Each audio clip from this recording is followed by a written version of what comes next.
everybody, Libby Liberty here. Today we're going to be talking about an American hero, Shirley Chisholm. Have you ever heard of Condoleezza Rice, the first Black woman to hold the position of Secretary of State? Or Kamala Harris, the first woman and the first Black person to hold the office of Vice President of the United States? Or how about Barack Obama, the first man of African American descent to hold the title President of the United States? What do all these people have in common? They all owe a whole lot to Shirley Chisholm. She was the first Black woman to hold a seat in the U.S. Congress and the first Black person to run for a major political party's presidential nomination. Shirley Chisholm was born in Brooklyn, New York, but spent a good portion of her childhood living with her grandmother in Barbados while her parents worked. Shirley attended a one-room school while she lived in Barbados, earning a very strict, very rigorous education. She later called this a great gift, and upon graduation from college, became a school teacher. She first became politically active in the 50s, pushing for both gender equality and racial equality, and ran for a seat in the New York State Assembly in 1964.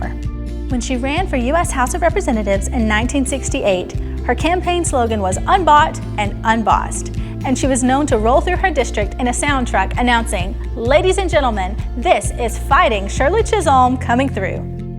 She won her bid for Congress with 67% of the vote, becoming the first Black woman to serve in the U.S. Congress. Over the course of her 7 terms, she fought for child protections, women's rights, and veterans affairs. She announced her candidacy for president in 1972, becoming the first Black candidate for either of America's major political parties. I stand before you today as a candidate for the Democratic nomination for the presidency of the United States of America. Despite the racism and sexism that followed her campaign, she gathered a strong and diverse following and became the first woman to appear in a presidential debate. America was shocked when Shirley Chisholm visited her political rival, George Wallace, in the hospital after an assassination attempt.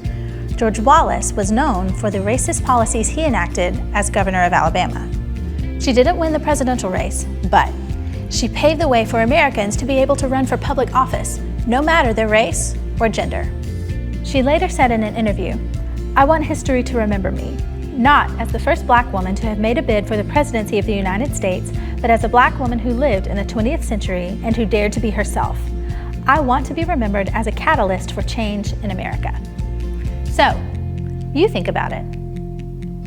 Shirley Chisholm paved the way for people to run for office regardless of their race or gender. How did she do that? How can you pave the way for others to come after you? Think about it, my super citizens, and I'll see you later.